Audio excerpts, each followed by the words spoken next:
ka na?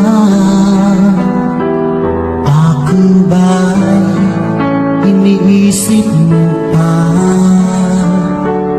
Baby ko, hanggang saan ang tamis ng iyong pagmamahal?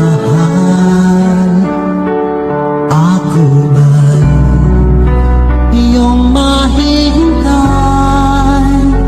sa kabila ng ating mga away? Kung sa